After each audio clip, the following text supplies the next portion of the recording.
At the T-minus 3-minute mark, tape recorders on board the spacecraft were turned on. These recorders record both voice and data. We have ignition sequence start. The engine's now building up to 7.7 million pounds of thrust. We have a launch commit and we have a liftoff. Moving back. The Saturn V lifting off with power. This is WOMMLP operating out of Burlington, Vermont, 105.9 The Radiator. Good evening, it's the Rocket Shop again. I am your host, Tom Proctor, and with me tonight is ivamae. Hello. Hello. How's things going today? I was saying earlier, today is a scribble day. My brain's a little melted, but overall things are good. Things are really good. I would love to dig into a little bit more about what Scribble Day means in a little bit. Explain it. Yeah. We love to kick it off with a song. So what have you got for us to start us off with? I'm gonna play a song called "Nope," which is the first song that's on the record I just put out.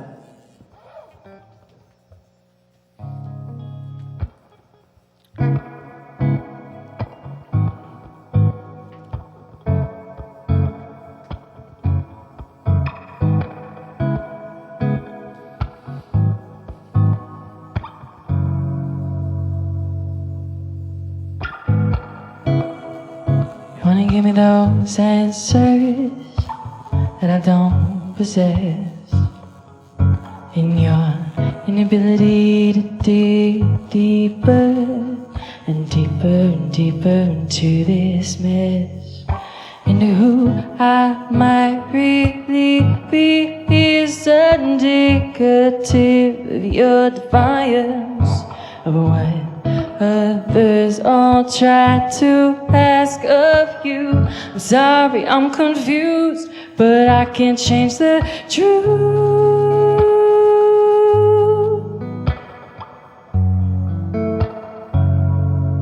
I can't change the truth.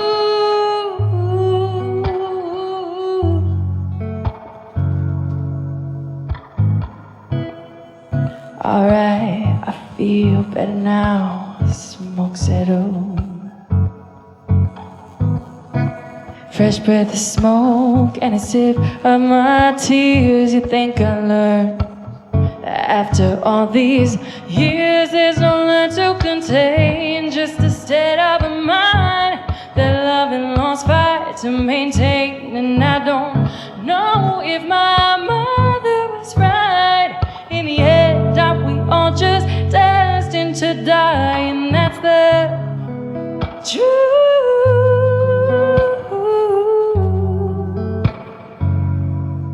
I can't change the truth.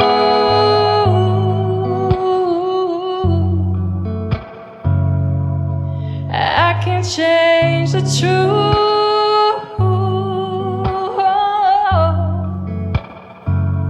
No, I can't change the truth.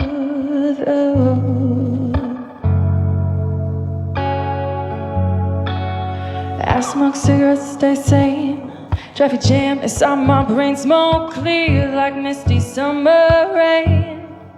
I burn one down to shake one off on a highway lane. It's like you never even cared.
ivamae there with Nope.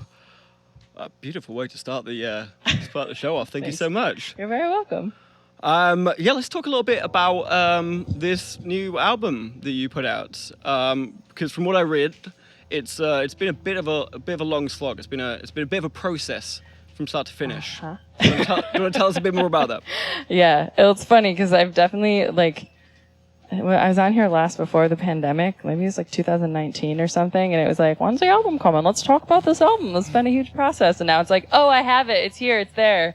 Y'all can actually go listen to it now.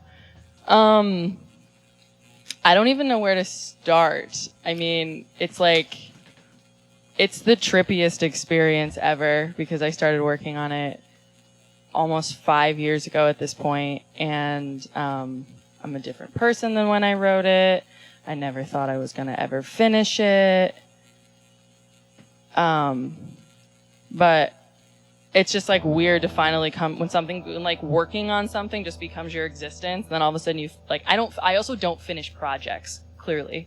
So when I actually finish a project, it like feels monumental, I guess. I don't know. I don't know which direction to go in to talk about it, so maybe you should just ask me another question. Well, first of all, for someone that doesn't finish a project, it seems like this one's been done, and it seems like it was a labor of love. One thing I'm quite curious about is something you just touched on there. When you first started writing this and putting this together 5 years ago, you were a different person, different relationships. Yeah. A lot of the lyrics you write in this are very personal, obviously about some real people in some places where you were at that time, and you are now, I'm assuming, kind of putting it out into the world, and it might not be you. So how did it feel as maybe you're getting towards the end of the project, looking back to the start of the project, and how did you turn this record into something that really reflects you now, even though so much of it was made in the before time? Yeah. Yeah, it's funny you asked that because I've actually had a thought recently as I was finishing it and putting it out and just reflecting on this exact thing about like, okay, where was I at? Like, I wrote these songs so long ago, and where am I at now, and how do I feel? And I feel like I was a different person when I wrote them, but it's like throughout the whole process, I think more the meaning of the song has not changed, but it's evolved to mean something else. I mean, we all listen to music and we all have favorite songs that we love and we identify with them. We all have that song where you're like, somebody wrote that about me. And I think that's what is so beautiful about music, is that it's really fluid in its identity and its meaning, that it can sort of shapeshift. So on one hand, there's like the nature of music that we find meaning in whatever we are processing in our own lives in that moment. So meaning is created by where our brains are at. But also I think there's something that happens when you're writing, like at least for me personally, it's therapeutic. So I'm processing things that I don't fully understand or can't articulate at the moment. So I think I was expressing something that I grew into. And at the time, a lot of times when I was writing, I was writing from a place of feeling lost, feeling sad, feeling frustrated at myself. And then now the songs are more of like a celebration. Like Nope was kind of like, I wrote that out of like, I can't change the truth. I can't change who you are. You're a child. You cannot support me. And then now it's sort of like this celebration where it's like, I can't change the truth. I can't change who I am. I can't change who you are. So like moving on, and I don't need you. You know, there's a celebratory quality to a lot of the songs now. Yeah. How does that feel in terms of performing? And I know it must be kind of maybe a weird question because there was such a large gap where no one was doing any performing. Is there any songs that you kind of put out there pre-pandemic? I know you did the very large tour just before you were before lockdown. Is there any songs that you sang on that tour that maybe were difficult, or something maybe you wanted to try and avoid, but you know it was a good song, so you're going to put it out there anyway, that you now sing to an audience and really kind of feel it, and maybe it's now going to be the encore song or the opening song? Wow. To be honest, it's kind of the opposite. like, I think I'm getting, now that the record's out there, there's at least one song that I would play from time to time and felt really cathartic playing that I don't want to play ever again. I'm just like, I'm done. It's out. I processed it. I made the video. I wrote the song. And it's like, it's weird because usually as like time goes on, certain experiences get less painful, but this, for some reason, what this like particular one is like, still feels really tender and I don't want to play it anymore. I think the only thing that I noticed differently is like, which is true when you're growing as an artist and a performer anyways, is I just like, even though I didn't play shows in the last year, I think I like really grounded and spent a lot of time with myself, that I just have this newfound sort of confidence and ownership of my art that I never had before. I think there's also a level of like not giving an F. Can I say that? Thank you for saying just F. I Okay, appreciate that. that's radio safe? That's F radio is radio safe, safe? yeah. Yes. Sorry, I have a potty mouth, so. You wouldn't be the first person to any come way on I can here and swear. swear. Yeah, I think that combined with like feeling really confident in like who I am, and then like not taking myself seriously anymore has just made like playing any of these songs more fun, I guess. How much of that is natural growth? How much of that was the pandemic? How much of that was the process of putting out an album over the span of 5 years? 33.3, you know. It's like, I would say it's a third, seriously. I mean, I think I started going to therapy like 3 years ago, and up until this past year, I like just felt like I was just ripped open so many things and didn't fully process it. And now I like worked through that, and the pandemic helped me solidify who I am because everything was taken away. So I wasn't distracted by the hustle. I'm a workaholic and I just don't stop to process and think about what I'm doing and who I am. And I just get caught up in just needing to finish my to-do list or whatever project I'm working on. And so I think the combination of like doing a bunch of work and then having a year to sort of sit back and reflect, especially after like finishing a tour and getting to the end of like finishing this record. And then on top of that, finishing the record and sharing it with people and like friends and musicians who I really look up to as artists and whose opinions I really value, gave back such good, like such wonderful feedback that I just felt like, oh, I did the thing. Like, you should enjoy. I don't know. I think it's just a combination of like experiencing gratitude.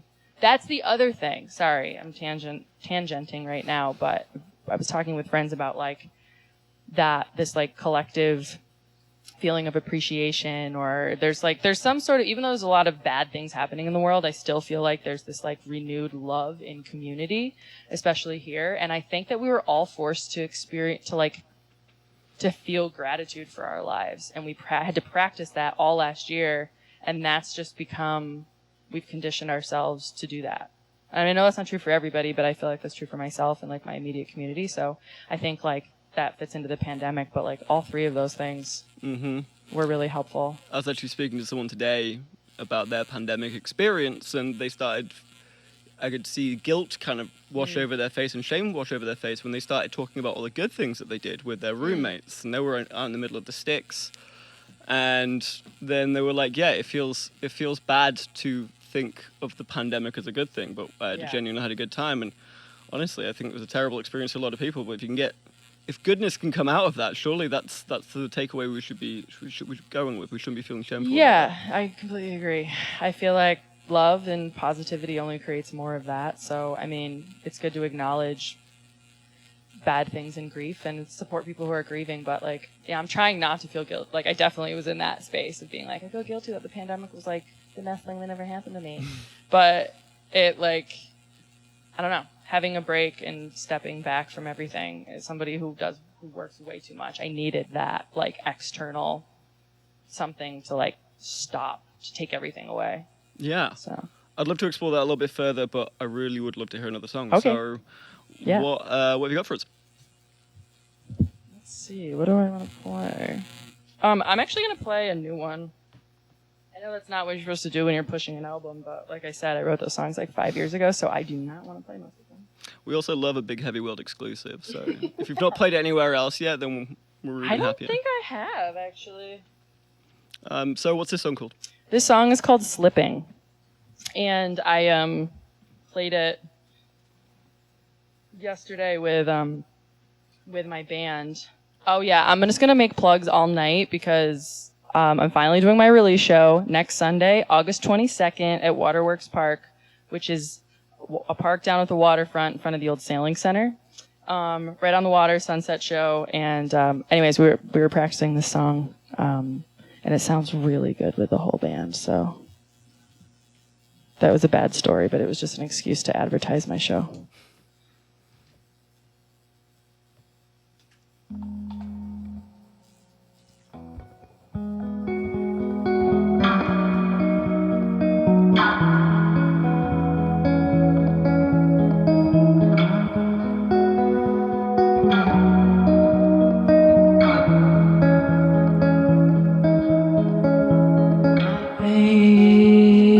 Lately, I've been sleeping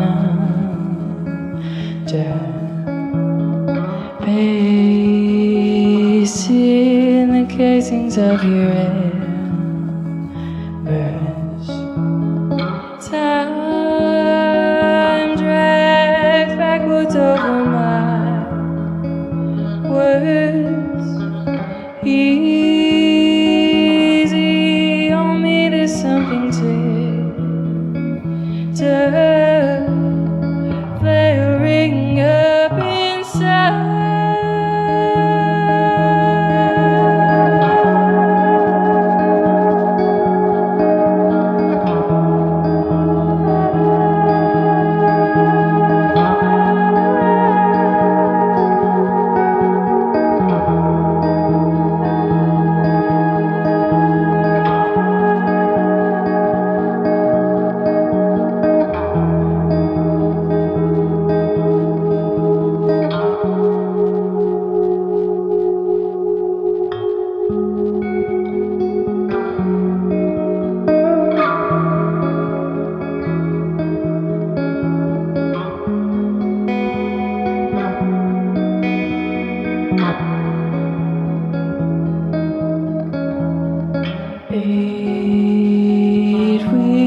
I try not to remember the way it seemed I was acting like your savior. Baby, I was too drunk to read intentions.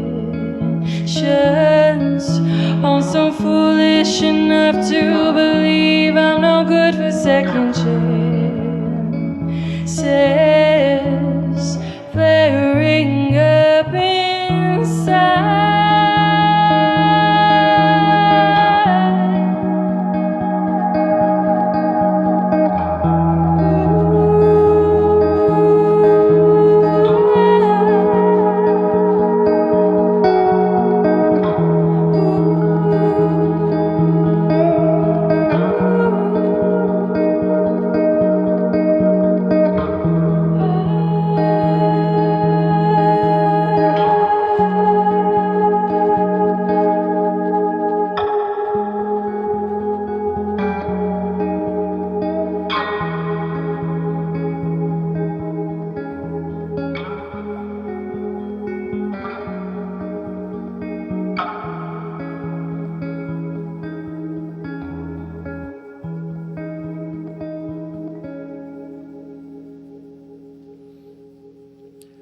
ivamae there was slipping. You could just keep playing that guitar for the rest of the night, to be honest. I think we would all be quite happy about that.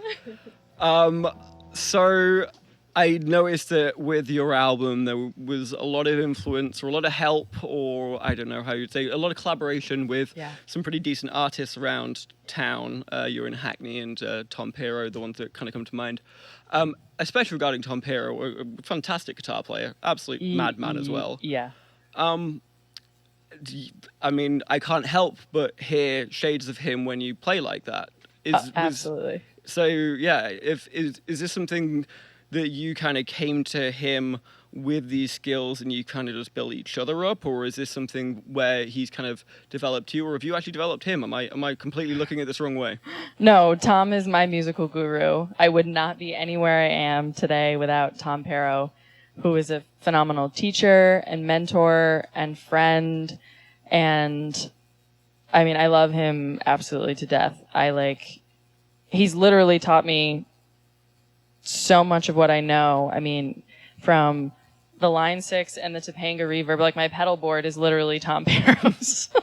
And teaching me to be in tune with my guitar and to listen. I mean, he's such a patient, calm. I mean, yeah, Luke is here. Luke is sitting. For those of you listening out there, Luke takes photos around town. You've definitely seen his photos. And he also plays in a band with Tom Pero, but I know he also agrees with all of my sentiments that I'm saying right now. He's nodding his head. But yeah, and just like undying support. Like since the day that I met Tom, he was my biggest fan. And having somebody believe in you when you start off and you literally have no idea what you're doing and not much self-esteem, like that's the best thing in the world. But yeah, I think sonically too, he's just like really developed this very fine-tuned ear and an importance in listening more than playing. And I think I've like really taken that to heart, and that's like, I'm really grateful for that lesson too. Yeah.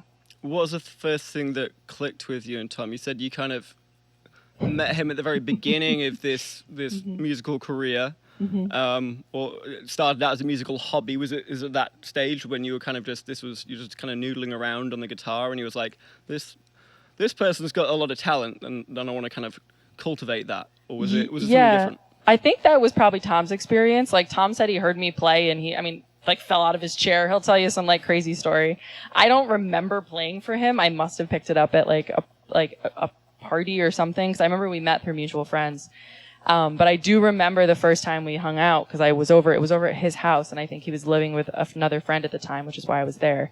And Tom was like totally vibing out, doing his Tom thing, and he was like cooking on the grill, making food. And when Tom cooks, Tom was in a phase where he only made little things. He only made bite-sized food. So like he would make grilled vegetables, but Tom would literally like take the thinnest little pieces of zucchini and put them on the grill, the lowest it possibly could go. And like, I swear to God, he would flip them with like tweezers. And then he would cook up like, some tomato or like a little piece of prosciutto, and he would set out each little piece, and then he'd like carry the plate around and feed it to everybody. I mean, mind you, like I'm starving because I'm assuming I'm going to go get like a hot dog and a hamburger. But I was also just so happy because Tom was doing that, and then he had this tape player right next to him that was playing the Staple Swingers, which is one of their records. Great record, and we just completely bonded over that. And I was like, this guy is the coolest. I love him.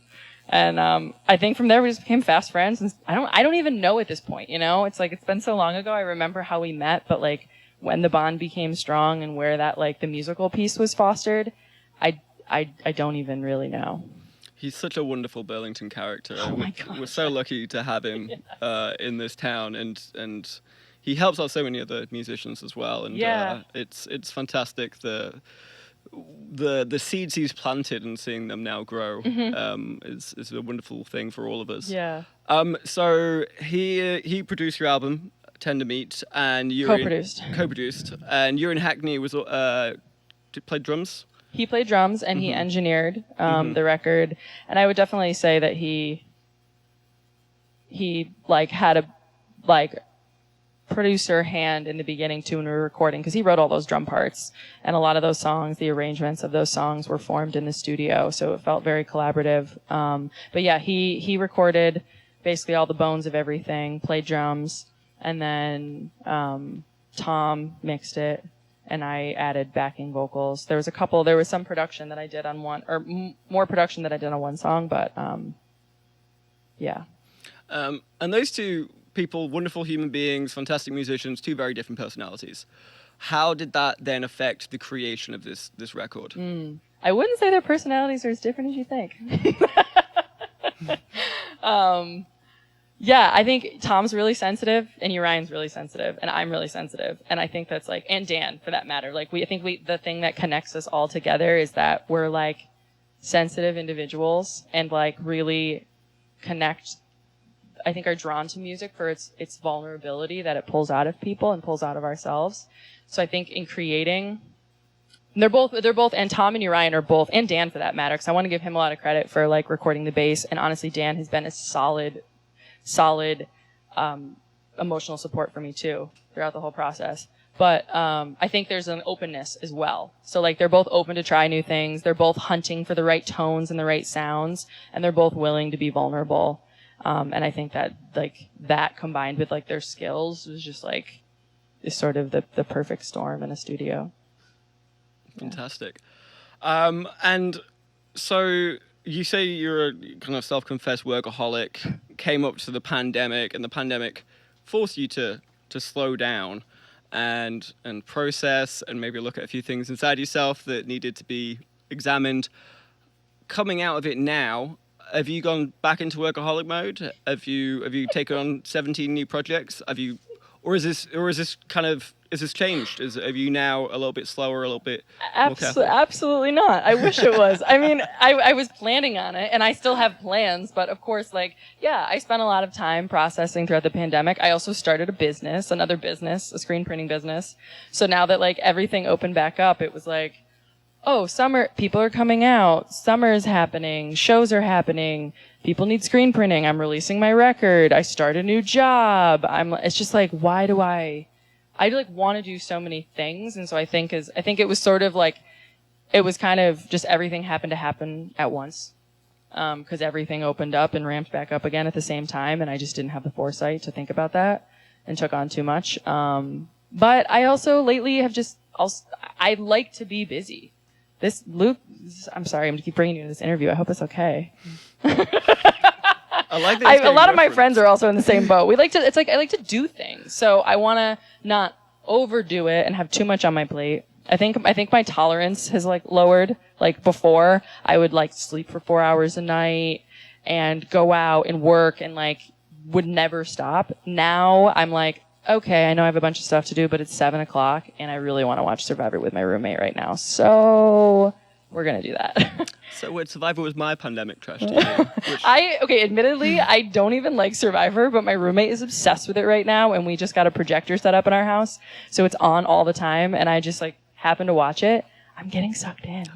I think I might actually apply. I'm not kidding you. I've got a friend that's a super fan, and you she's like, would be a it. great Survivor cast member. There's never been someone with a British accent. I'm just saying. That's That's a lie. Really? I mean, out of the series that I've watched, which is like 13 of them now in the space of 6 months. So no British accent. I've not heard one so far. Sounds like you got a leg up. Yeah, I think I've got it in there. I'm trying to get back to the music now. So yeah, coming out post-pandemic, obviously very busy, taking on a hell of a lot of things. But how is it in terms of coming back and performing again with the kind of bookend of one side being a 20-stop tour, and then what happened out the other end? Was it you just kind of threw yourself back into it again, or was there a teething process? Yeah, teething process is a really funny analogy. No, I didn't. I honestly, as things opened back up, I was like, I don't really want to play shows. Like, even releasing my record in June, I didn't want to play a release show then. It was too much, like, doing the whole release myself and thinking about, like, planning a show. But even so, like, I was hesitant about things getting busy again. So I, like, really sort of tried to step back as much as possible. And I like, became a little more introverted over the pandemic too, or interested in introversion, let's say that way, because I'm not necessarily an introverted person, but I really liked a lot of that solo time. So performing is such an outward expression. It's very energy intensive, and I'm feeling much more like I want like self-preservation, and I want to spend time with myself and create, and also the people that are closest to me. I don't have that desire to be hyper social around lots of people. And at a show, it's sort of like, hi, who are you? Or, hey, great job. Hey, this, and it's just like, I'm overstimulated way easier.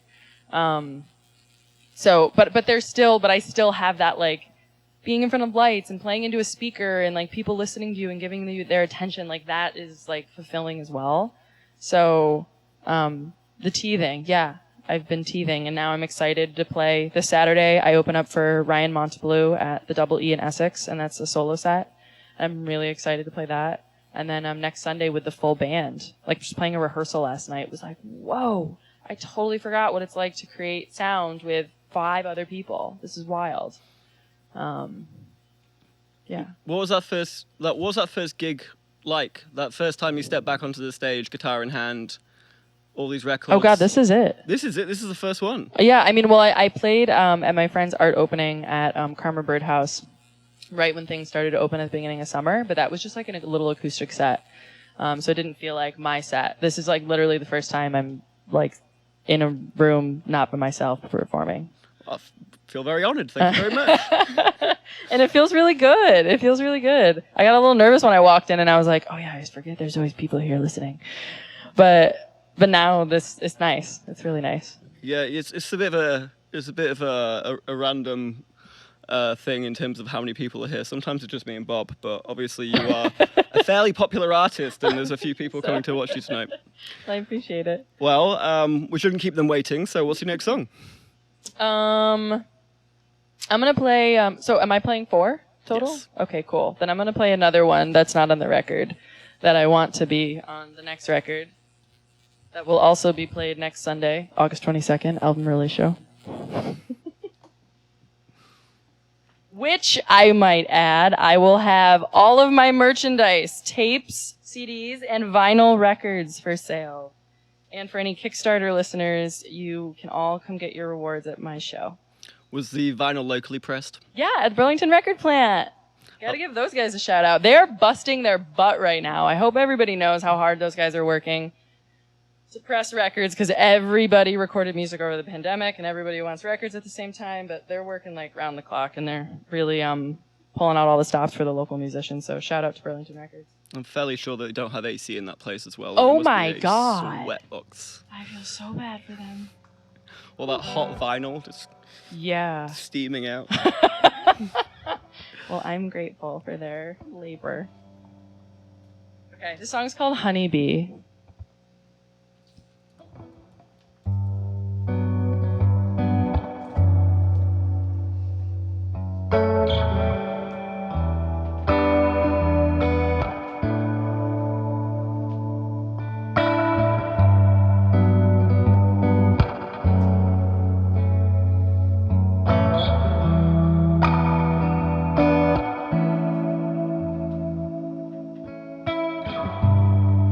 I could call you my honeybee.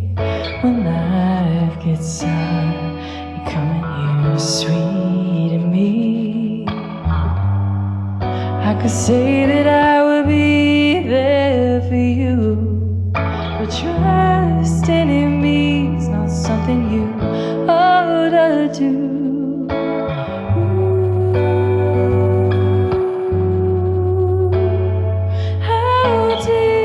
Get to you, all of this that we're swimming through.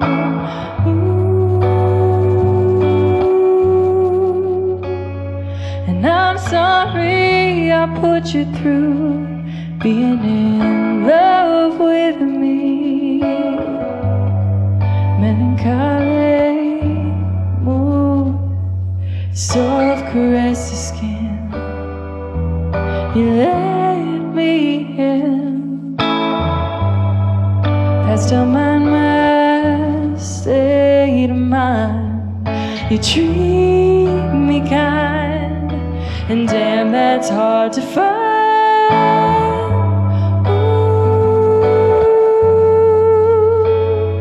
how did I get to you with all of this and that we're swimming through?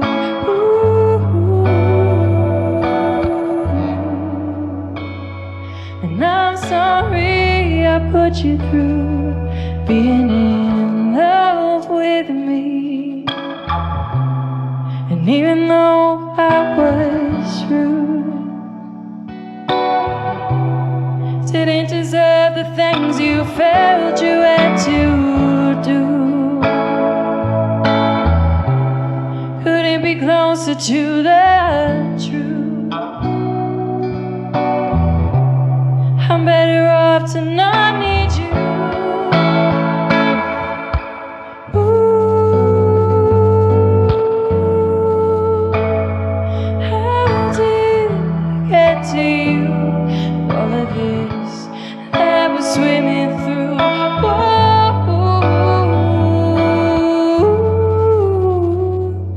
I'm sorry I put you through being in love with me.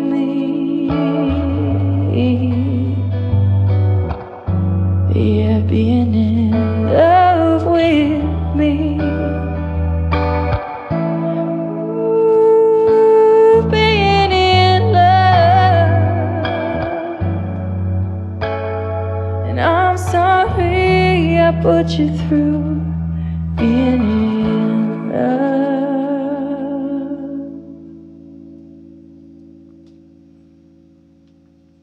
Ivamae there with Honeybee.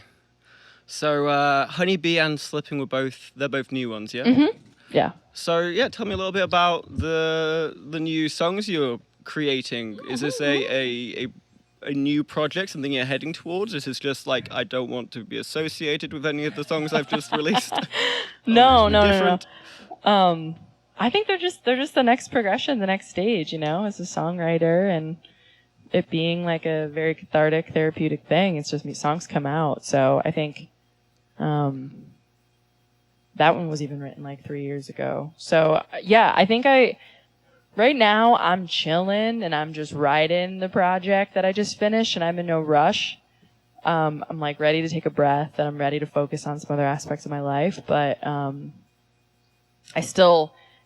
this is also why I'm busy, because I'm like, I'm like ready to like slow down and take a breath. And then now like putting my record out and playing a show, I'm like, let's get back in the studio. I want to go on tour again. I want to do all these things, but I really want to move to the woods and nest. Like, there's just like all of those things all at once. So I think what I'm actually most excited about now, like I really like playing shows. One of the other things I realized about myself, or sort of solidified in my mind over the pandemic, was that I like want to be so selective with shows. Like I'm not the type of artist that wants to go out and play like 300 shows a year or like sustain myself on touring.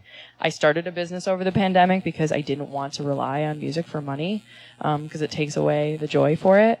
Like I want to play to rooms like this where people are silent and they're here with me and they're present, and I can create universes for folks to get lost in.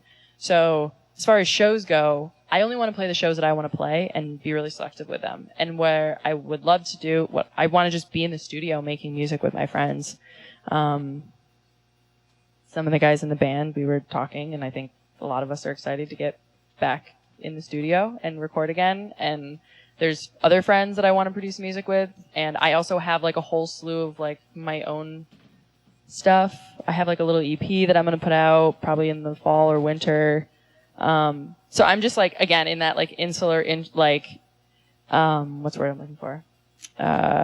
Introverted space where I'm feeling more about like creating and then sharing rather than performing. So, yeah, those songs are still so new that I'm just learning about them now. That makes sense. How long has it been since you were in the studio? When did Tend to Meet, the bulk of it, get recorded? So the bulk of it was actually recorded in January of 2018. And then over the course of the 3 years after that, it was slowly finished. I mean, I gave it to a friend to lay down some tracks. I did a couple sessions out at Tom's house to record vocals. And then even the last bits were like recorded and finished up in my bedroom like a week before they got sent to the mastering engineer. So it was like the bones and then slowly pieced together over the course of 3 years. Yeah. And so, yeah, I can imagine after 3.5 years, more than 3.5 years now, wanting to get back into the studio. Have you got the material that you've got? Is it cohesive? Is there like a theme? Do you see how your songwriting's changed? Is there any kind of new subjects? Or is it just like, these are just a big selection of hodgepodge of songs that I've written and let's just get them recorded because we want to? Yeah, I think that's more of what it is. I think I figure the meaning out of things as time goes on. Like, I don't, with my own personal music, I like, Tender Meat wasn't conceptual at all. It was just like, I want to record a record. Let's do it. These are the songs that I've written. These are the only songs I've written. And so right now they're just a hodgepodge of songs, and I think I just want to get into the studio and record. Like, because I did this one project, I had a vision, and I was figuring it out as I went. There was I have no idea what I'm doing in the studio. I think I know what I'm doing and how I'm going to record a record. Actually, I have no idea. So it's 4 years of learning. And now that I've done it and it's not so intimidating, I'm like, oh, let's just go and record. Like, I don't have to be so intense about it or sacred about it. And then whatever happens, when the magic happens, you grab that and you save it. And then when you have, I have an amass of work, then I'll figure out what to do with it. It's sort of it'll present itself to me when it's ready. So, Right. I think there's stylistically, I have ideas and intentions of where I want to go. Like, I really want to develop out, the rhythm and the drums, that element of my music that I think I just didn't really understand how to communicate what I was envisioning or really had an idea of what my sound could be. So that, but I just want to play, and then whatever happens, sort of go with that. It almost seems like while recording or while writing even, you're a bit too close to be able to see what the overall structure looks like. You're literally in the middle of the forest, and it's not until you kind of wander out and you can see the whole thing that... Absolutely. That's such a good analogy. Yeah. And that's my process too. I want to write, I always say I wish I could write a happy song, but if that's not how music exits my body, it's I don't process happy things through my music. I process things that are difficult, that are challenging. And it's subconscious too when I'm in that, we've all been in that flow state where you're not really intentionally thinking about things. And that's my writing process. So, I just accept, I'm you know what? I'm not going to write happy songs. Yeah, it's just sort of you do it and then you step back and you're like, oh, okay, that's what needs to happen, I guess. So, but yeah, it is very much like the forest. But I will say it comes through when you play, though. You were kind of talking about earlier on about how you kind of just need to get this out because you need to articulate it, but you don't actually have the words, and so it kind of all gets combined with the rest of the music, and you're really expressing this emotion you're feeling in a way that just saying it just wouldn't really work. So yeah, it's what you're producing. Definitely, I feel it resonates. I mean, at least with me, on a very emotional level. Not really maybe for the words, but really the kind of the whole package put together. Cool. Thank you. I appreciate you saying that. No worries. Yeah. I know you like a good plug, so we've got a few more minutes left. Tell us again what you're playing, when you're playing it, and where to get your record. Yeah. So my record, Tender Meat, is out everywhere. You search it, ivamae, Tender Meat. I guarantee you there's not somebody that... I guarantee you those combinations of words are not that common. But anyways, ivamae.com, and then there's links to my Bandcamp where you can get CDs, tapes, vinyl. You can stream it.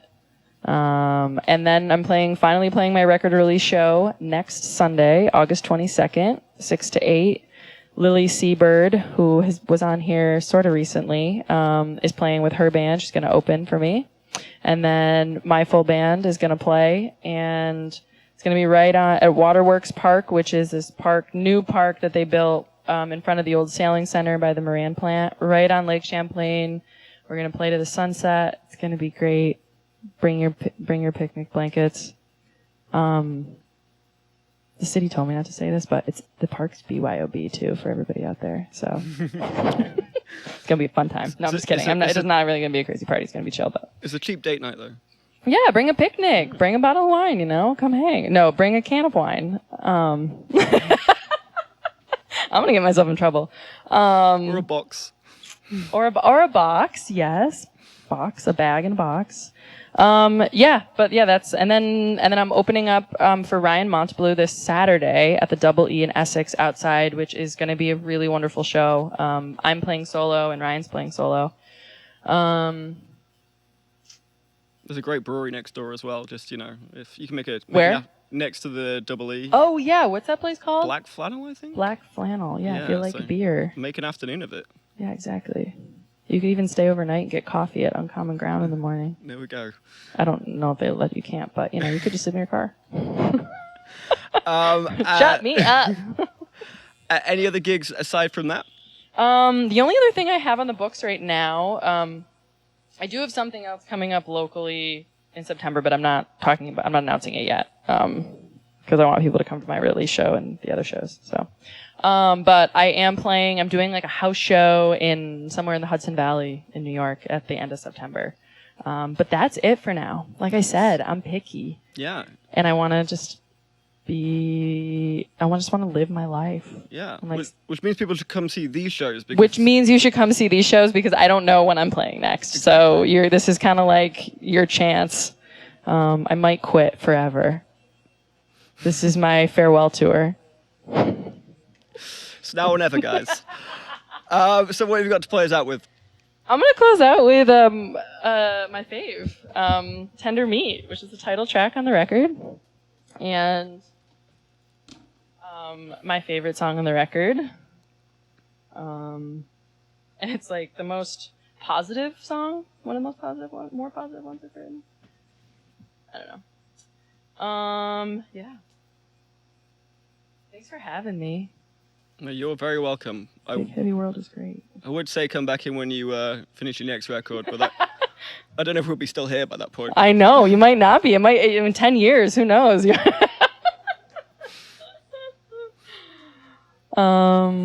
Okay. I guess I'll play. Thanks.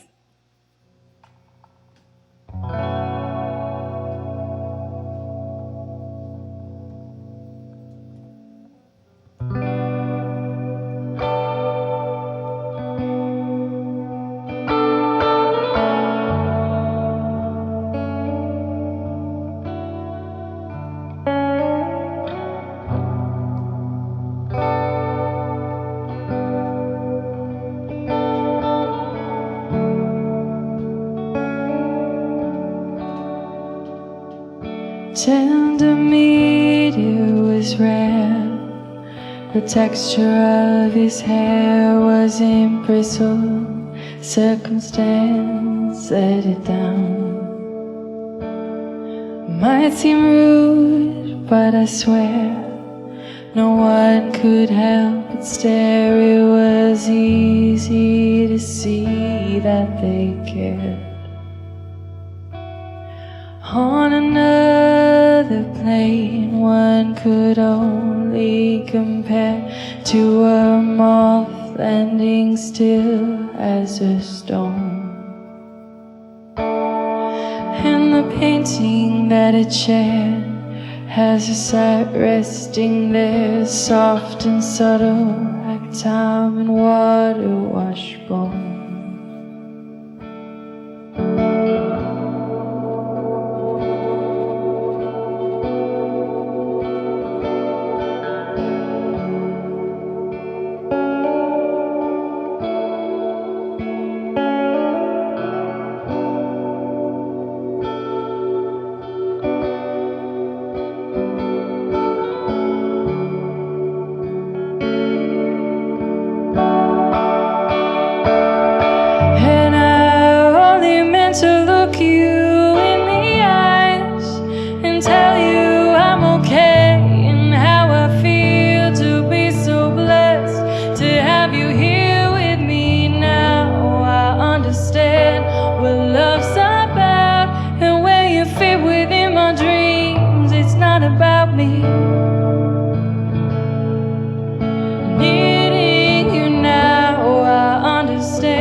We wander this earth temporary and it hurts, so we reap all the love we can sow. Deep inside we all hide the fear that we won't find find another soul to help us breathe, trust and grow. We wander this earth temporary and it hurts, so we reap all the love we can sow. Deep inside we all hide the fear that we won't find another soul to help us breathe, trust and grow. And I only meant to look you in the eyes and tell you I'm okay and how I feel to be so blessed to have you here with me now. I understand what love's about and where you fit within my dreams. It's not about me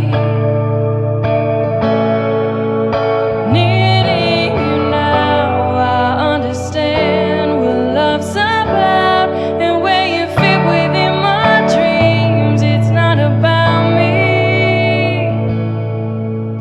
needing you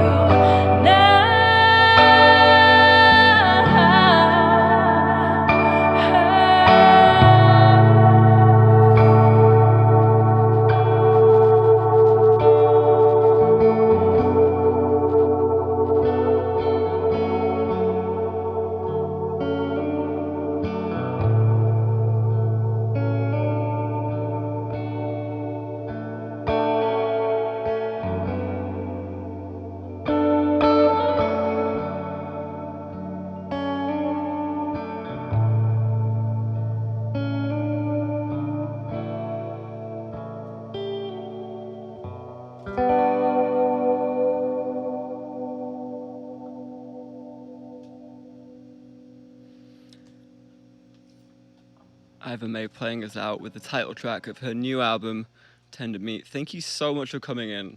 Yeah, thank you for having me. It's always fun to be here.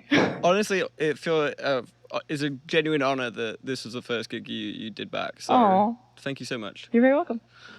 Check her out. She's going to be playing on August 14th at the Double E and August 22nd at Waterworks Park. That's going to be a really good gig. So that's all we've got time for tonight. Join us next week. We've got Bim Tyler coming in. I will not be here for the next couple of weeks, but we do have someone taking over for the time I'm away. You got to check that out. He's a really good artist. But this has been 105.9 The Radiator, The Rocket Shop. I've been your host, Tom Proctor, and good night.